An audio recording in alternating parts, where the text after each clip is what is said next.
All right, welcome back to Lag Demon Programming. Where we left off, we had started putting together our parser for our room, and there's a couple little things that we need to do that I want to include in this, and we're going to do that over in the Lexer. Okay, so right up here, right after string. Well, first of all, we have to come up here. I'm going to create a few more states, and I'm just going to copy paste these states in rather than typing them, and I'll explain what they are. So this is a block comment state, this is a line comment state, and this is a block text. And the block text is this right here, and we need to be able to lexically analyze that block of text so that it comes out right. And the way we're going to do that is very similar to the way we did string down here. I'm going to give some space. I'm going to pull this over. In fact, for now, I'm going to move this one over to here and go back to my Lexer so we got the full width of the screen to work with. So the first thing I want to do is get the block comment and the line comment working. So this is really really simple and straightforward. I'm going to use an open parentheses star for the beginning of my block comment, and what I'm going to do is go begin b underscore comment, and that's that. But now we need to have our states. So b underscore comment. If we get a star close parentheses, we're going to go to begin 0. So we're going to go out of our block comment mode when we get that in. So this is the start of a block comment, is an open parentheses star and star close parentheses. Okay. Inside of a block comment, we're going to ignore some things. So b underscore comment EOL. Do I have EOL defined in this file?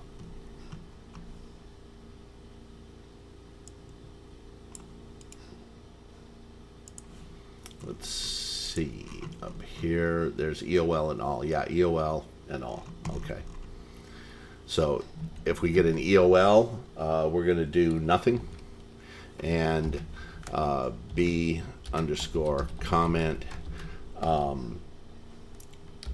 all. So all characters we're also going to just ignore. And it's really best probably to do this, just to say we're clearly that we're ignoring those. Okay, we're not going to do anything when we get those. So this goes into the comment, this comes out of the comment, this ignores everything. Simple. Okay, line comment, almost as simple, or actually simpler. For a line comment, I think I'm going to use hashtag. I rather like those. And we're going to go begin L underscore comment. And then it's the same. So it's L rather underscore. It's in this L underscore comment. When we get an EOL though, we're going to do begin 0, and then L underscore comment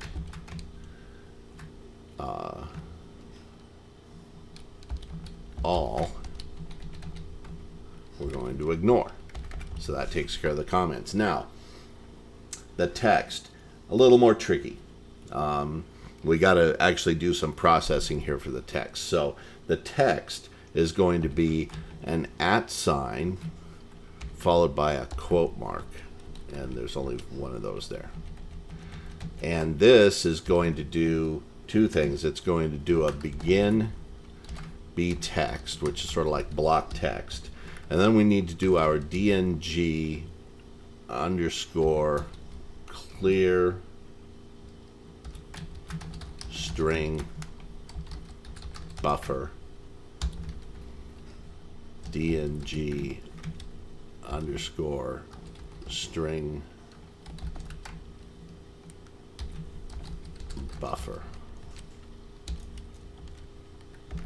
So it's just like in our string up here, which I realize now we didn't do the clear up there. So that's not good. So we have to do this up here in our string processing as well. I wonder how I missed that. So that's going to set up collecting a string, but we don't have to do all of this stuff because we're not going to be putting those into it except for a slant quote. And we're going to process that one just like this. So I'm just going to copy this line right here and just change the state. So we'll put that one first. So if we do want a quote, we're going to append the character, and it's going to be B text now instead of the other one. So B text, we will allow a slant quote if you want to put quotes in the text. But otherwise, we're going to do B text all. So all characters, no matter what they are, no matter what the character is, we're going to do this. And I'm just going to copy paste it right here, this line.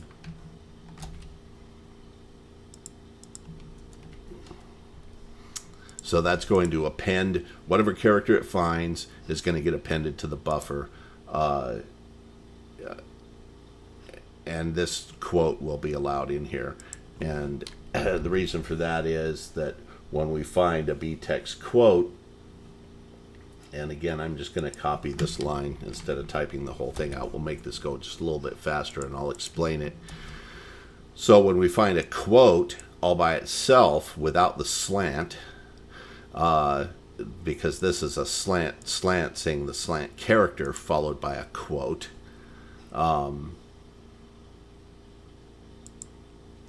slant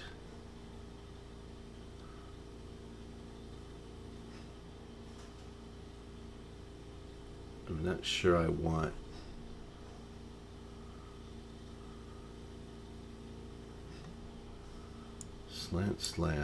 slant quote. Oh, that's a, yeah, we don't, yeah, so that'll allow us to put either a backslant by doing two backslants or a slant quote to get a quote in there, right? Just confused myself for a second. So a slant quote will turn this off and return our thing. So we go, we put our string into our regular string place.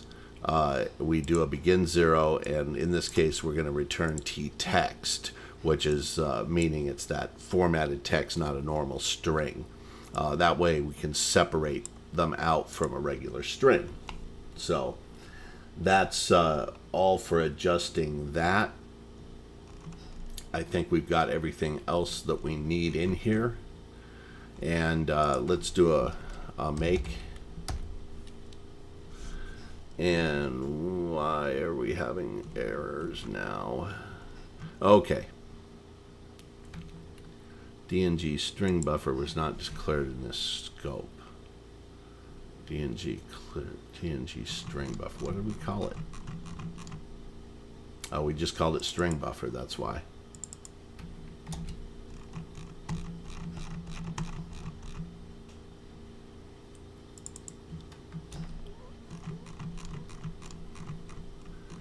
Append string clear buffer. Oh yeah, none of this stuff has the DNG attached to it. It's just clear string buffer, get string, clear string buffer, string buffer, DNG, string buffer, string buffer, string buffer, text, and see if it builds now. Some more errors.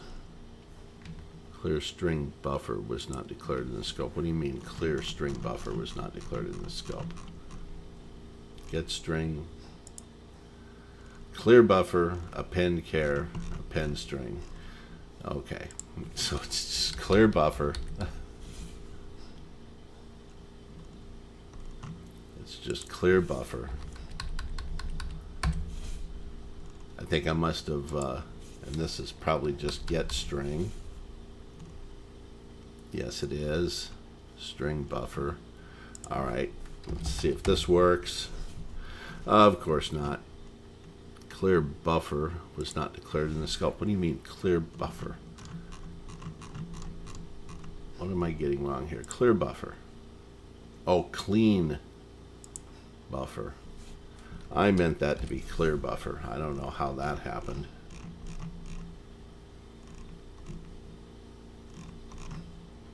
Let's try it again.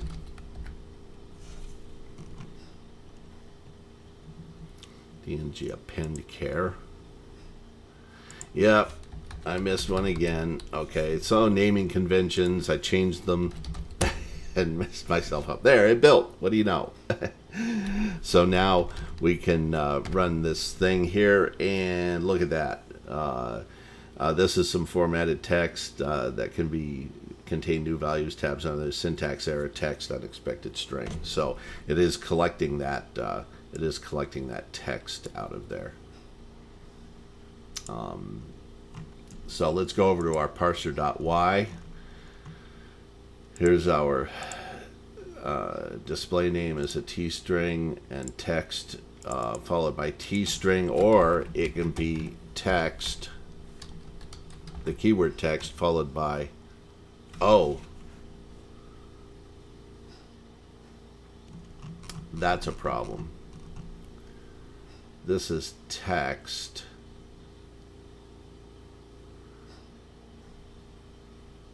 Actually, I think what I want to do is return a T. Yeah, okay. When we get this, we want to return a T underscore string. So it's the same thing. A T, that's right. I was confusing myself again. Sorry about that. We don't need this. It's just a T string. Text followed by T string. So the idea here is that a T string can be either of those. Let's bring our dungeon back so we can see it. So this is a string just as much as this is a string. They're just processed differently, and they look a little nicer doing this. So let's build that and run it. Okay. We are getting in our text anyway. We can also put comments in here, and comments should be fine.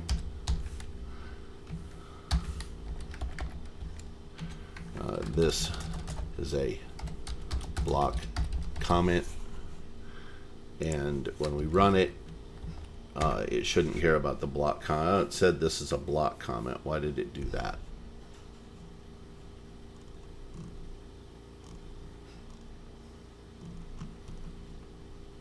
Lexer.l.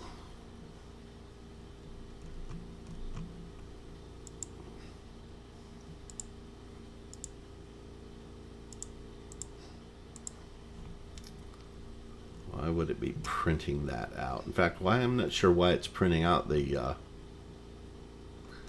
did I put something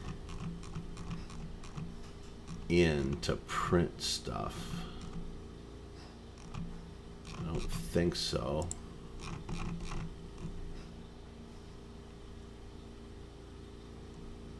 It's just going to parse it. Let's look at double check main.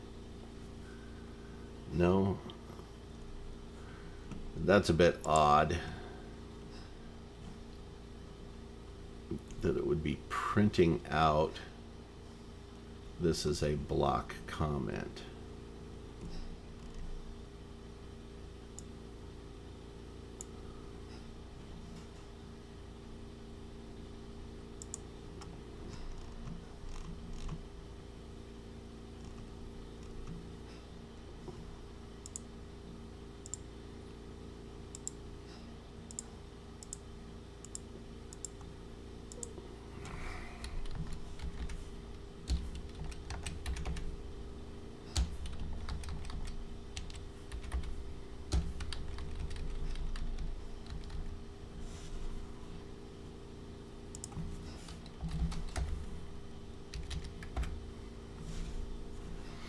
Doesn't seem to care about that.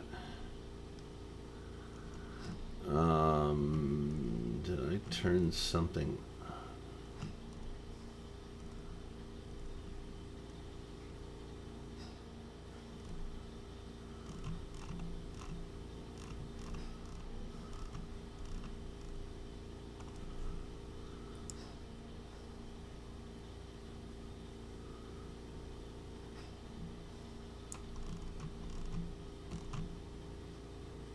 Okay, that's very odd that it's printing anything out there. Unless it's something to do with the error message being printed out, but I don't see.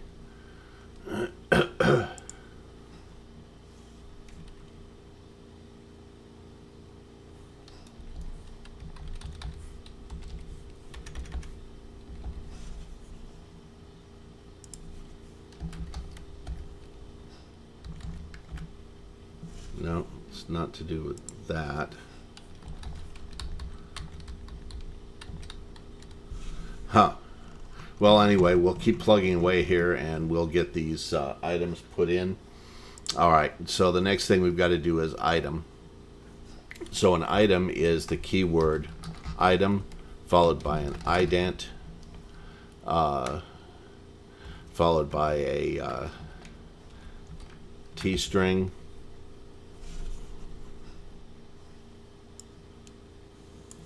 followed by the keyword value, followed by an equals, followed by a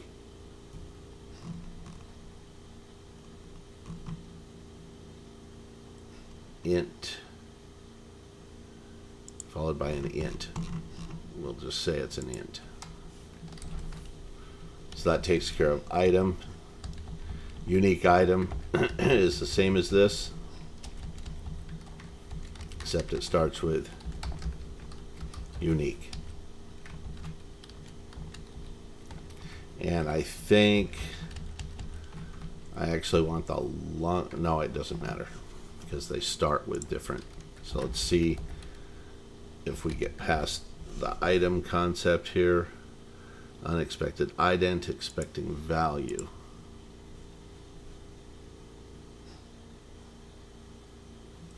So did I do something wrong with the Lexer here? We've got value, return value, value equals, captures value, it should capture equal next. Expected ident, expecting value.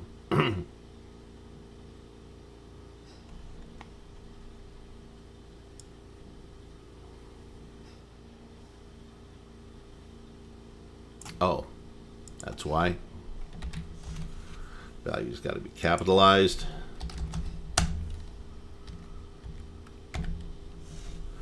Unexpected ident, expecting int.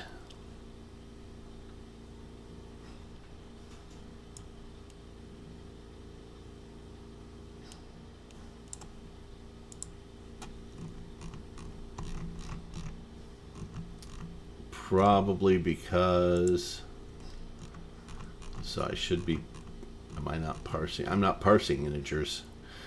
Okay. So we'll start with that. Well, did we have our parse function in here in this one? We've got our get string and stuff. So we don't have our parse function in here.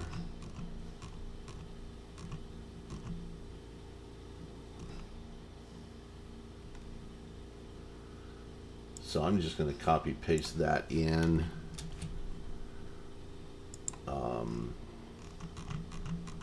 Here.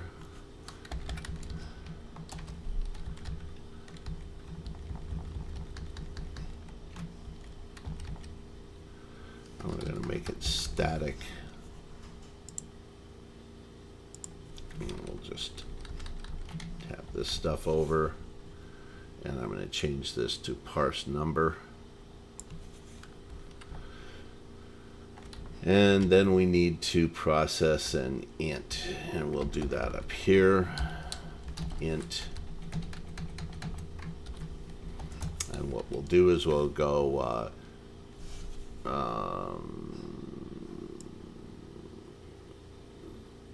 dng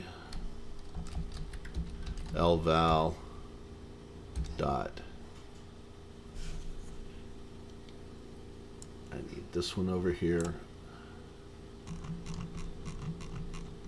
So I can remember what these are. It's just called intval. Dot intval equals parse number int yy text, and then return int, and then make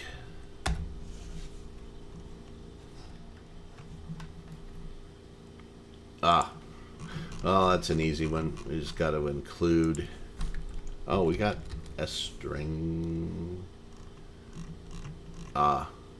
That's why.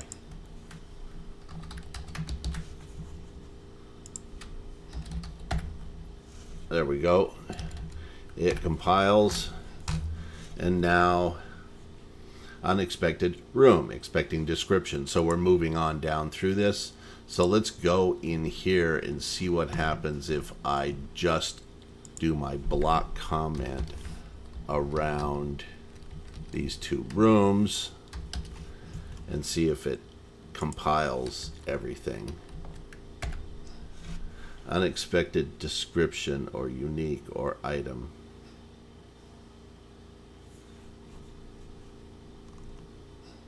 Unexpected room. Now why, if these are block comments, killing all that, why?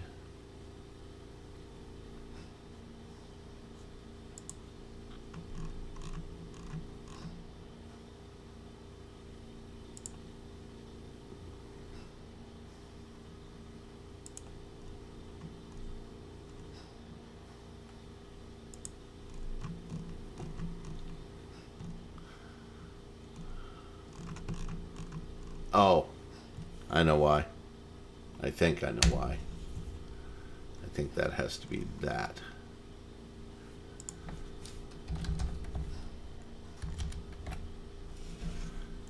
Unexpected room.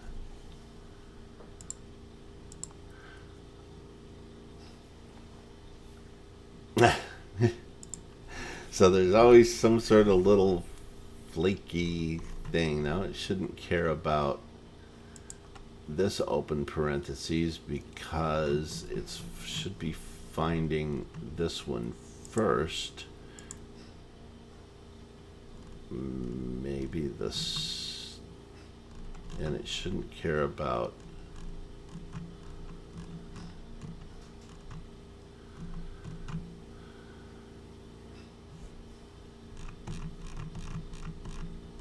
Let me check my notes and see if I did something wrong with the block text. Or, excuse me, the block comment.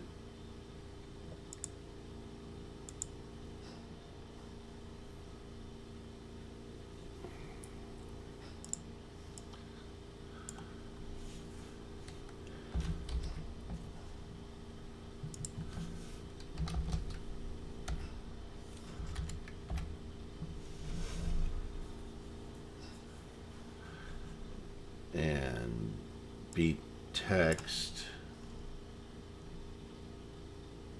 all is dot star.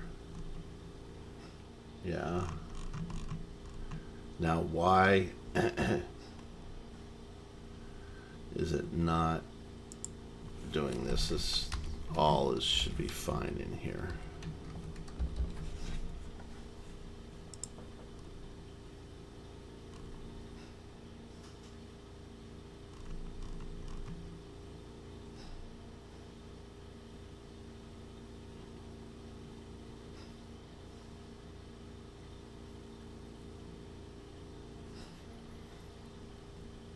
That's very odd.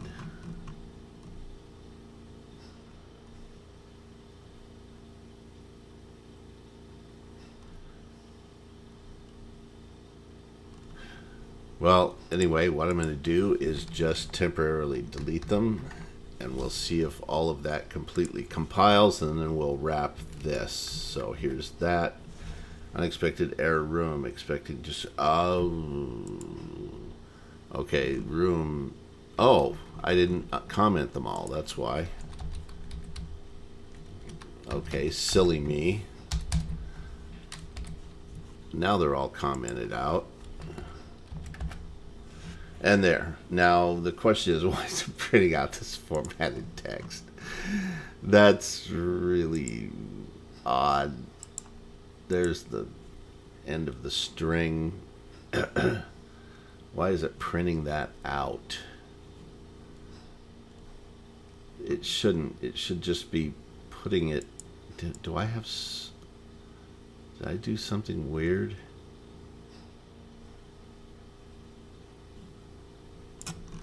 No.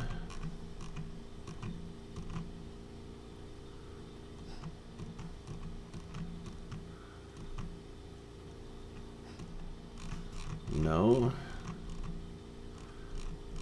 Well, I'm going to have to look into that one anyway. We're about 27 minutes into this video, so we're crawling along. We're getting this done.